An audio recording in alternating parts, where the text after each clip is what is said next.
సముద్రపు లోతుల్లోకి వెళ్దాం రండి. ప్రపంచంలోనే అత్యంత ప్రమాదకరమైన ఉద్యోగాల్లో ఒకదాని గురించి మనం తెలుసుకోబోతున్నాం. ఇది ధైర్యం, టెక్నాలజీ, ఇంకా ఊహకి కూడా అందని ప్రెషర్ అన్నీ కలిసిన ఒక వింత ప్రపంచమన్నమాట. కొద్ది రోజుల క్రితం టైటాన్ సబ్మర్సిబుల్ గురించి మనం విన్నాం కదా. టైటానిక్ షిప్ శిథిలాల దగ్గర సముద్రపు అపారమైన ఒత్తిడికి అది పేపర్లాగా ఎలా నలిగిపోయిందో మనందరికీ తెలుసు. మరి అంతటి భయంకరమైన ప్రెషర్ ఉన్న చోట ఒక మనిషి ఎలా పనిచేయగలడు? అసలు సాధ్యమేనా? వింటుంటేనే ఆశ్చర్యంగా ఉంది కదూ. కానీ ఆఫ్షోర్ ఇండస్ట్రీలో పనిచేసే డైవర్లు చేసేది సరిగ్గా అదే. సరే, ఇప్పుడు మనం వాళ్ళు పనిచేసే ఆ నీటి అడుగున ప్రపంచంలోకి వెళ్దాం. అక్కడ వాళ్ళు ఎదుర్కొనే అతిపెద్ద ఛాలెంజ్ సముద్ర గర్భంలోని విపరీతమైన ఒత్తిడి. మనకి సముద్రం మీద పెద్ద పెద్ద ఆయిల్ రిగ్లు, క్రేన్లు కనిపిస్తూ ఉంటాయి కదా. కానీ అదంతా అసలు కథలో చాలా చిన్న భాగం మాత్రమే. అసలైన ప్రపంచమంతా నీటి అడుగున ఉంది. అక్కడ వందల కిలోమీటర్ల పైప్ లైన్లు, వెల్ హెడ్లు, ఇలా ఒక పెద్ద నెట్వర్క్ ఉంటుంది. మరి దానికి నిరంతరం చెక్కింగ్, మెయింటెనెన్స్, ఏవైనా రిపేర్లొస్తే అవన్నీ చేయాలి కదా. అందుకే అంత లోతుల్లోకి మనిషి వెళ్ళక తప్పదు. ఈ ఒత్తిడి ఎంత వేగంగా పెరుగుతుందో చూడండి.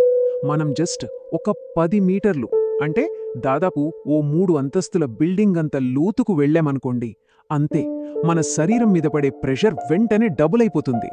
మరి 100 మీటర్ల లోతుకు వెళ్తే పరిస్థితి ఏంటో ఒక్కసారి ఊహించుకోండి. సరే, అసలు ఈ డీప్ సీ డైవింగ్ని ఇంత ప్రమాదకరంగా మార్చే సైన్స్ ఏంటో కొంచెం చూద్దాం. ముఖ్యంగా 2 విషయాలున్నాయి: బారోట్రామా ఇంకా ద బెండ్స్. మొదటగా బారోట్రామా. సింపుల్గా చెప్పాలంటే మన శరీరంలో గాలి ఉండే ప్రదేశాలు ఉంటాయి కదా, ముఖ్యంగా ఊపిరితిత్తులు. బయట నీటి ప్రెషర్కి, లోపల ఊపిరితిత్తుల్లో ఉన్న గాలి ప్రెషర్కి బ్యాలెన్స్ తప్పిందంటే చాలు, మన లంగ్స్ ఒక బెలూన్ని పిండినట్టు నలిగిపోయే ప్రమాదముంది. దీనివల్ల టిష్యూస్ తీవ్రంగా దెబ్బతింటాయి. ఇక రెండోది ఇంకా చెప్పాలంటే ఇంకా డేంజరస్ అయినదే, అదే ది బెండ్స్. ఇది ఒక సైలెంట్ కిల్లర్ లాంటిది. లోతుల్లో ఉన్నప్పుడు కాదు, డైవర్లు పైకొచ్చేటప్పుడు ఇది జరుగుతోంది. అందుకే వాళ్ళు పైకొచ్చే ప్రాసెస్ చాలా చాలా నెమ్మదిగా, జాగ్రత్తగా చేయాలి. దీన్ని అర్థం చేసుకోవటానికి ఒక సింపుల్ ఎగ్జాంపుల్ ఉంది. ఒక సోడా బాటిల్ తీసుకోండి. మూత బిగించున్నప్పుడు అంతా ప్రశాంతంగా ఉంటుంది. కానీ మూత ఒక్కసారిగా తీయగానే ఏమవుతుంది?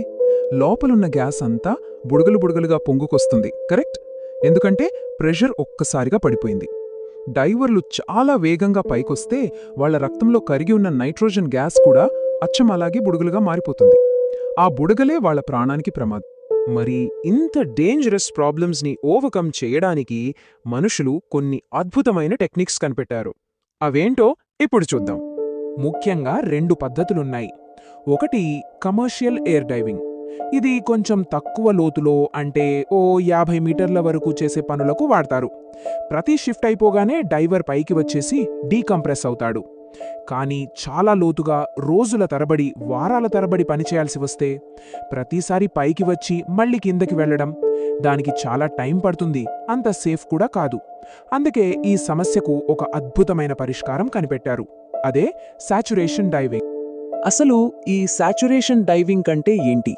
ఆ డైవర్లు వారాల తరబడి ఎలా జీవిస్తారు?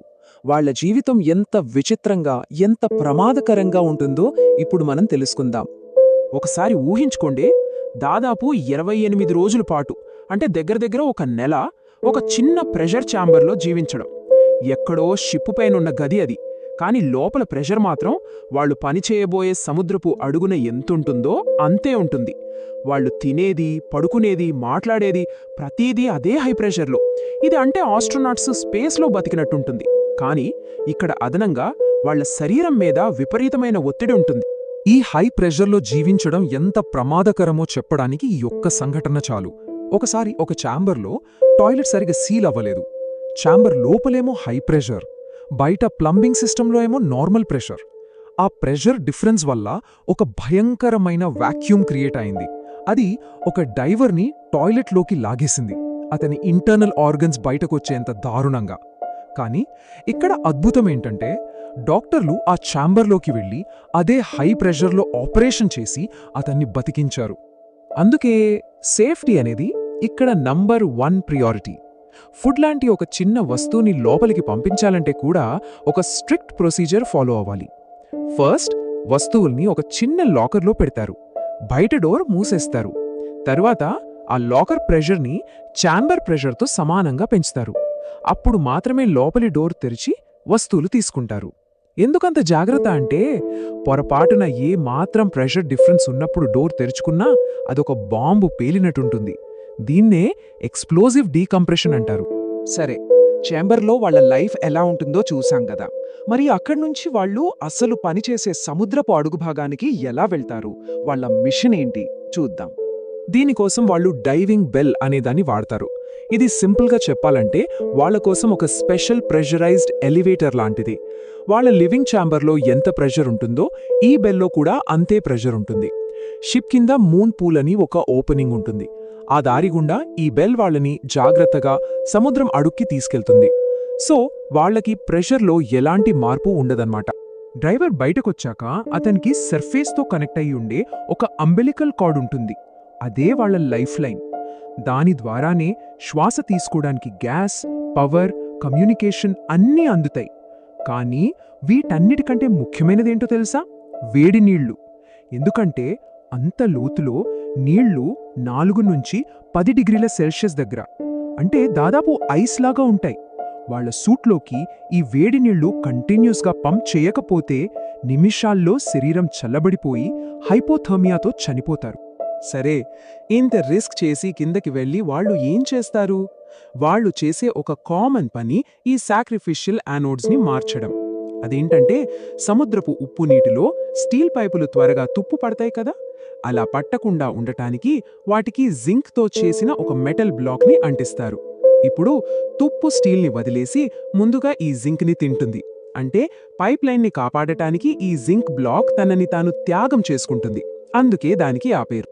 వింటుంటే సింపుల్గా అనిపించొచ్చు, కానీ ఇది చాలా స్కిల్ అవసరమైన పని. చిమ్మ చీకట్లో వాళ్ళ హెల్మెట్కి ఉన్న లైట్ వెలుతురులో మాత్రమే ముందుగా పైప్ లైన్ని క్లీన్ చేయాలి. తరువాత కొత్త యానోడ్ని కరెక్ట్ ప్లేస్లో పెట్టి దాన్ని వెల్డింగ్ చేయాలి. కిలోమీటర్ల కొద్దీ ఉండే పైప్ లైన్ల మీద ఈ పనిని వాళ్ళు మళ్లీ మళ్లీ చేస్తూనే ఉండాలి. వారాల తరబడి ఇంత కష్టమైన పని పూర్తయ్యాక అంతా అయిపోయిందనుకుంటే పొరపాటే. అప్పుడు మొదలవుతుంది అసలైన సహన పరీక్ష. అదే డీకంప్రెషన్. వాళ్ళు మళ్లీ మనలాంటి నార్మల్ ప్రెషర్కి రావడానికి రోజుల తరబడి, కొన్నిసార్లు వారాల పాటు చాలా నెమ్మదిగా ప్రెషర్ని తగ్గించుకోవాలి.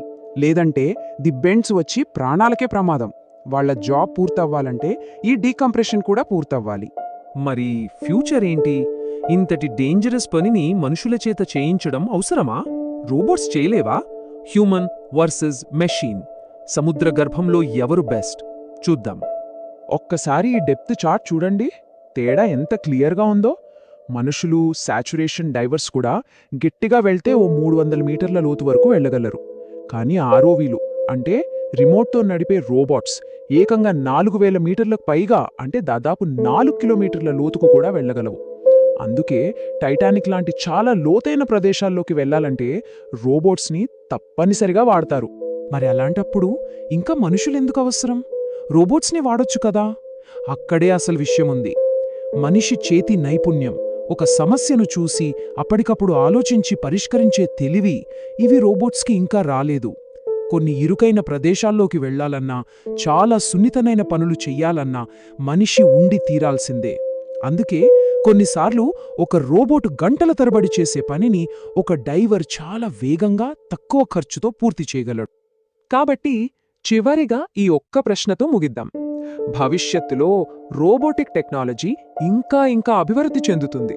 మరి అప్పుడు సముద్రపు అగాధాలను ధైర్యంగా ఎదుర్కొనే ఈ సాచురేషన్ డైవర్ల అవసరం ఈ ప్రపంచానికి లేకుండా పోతుందా?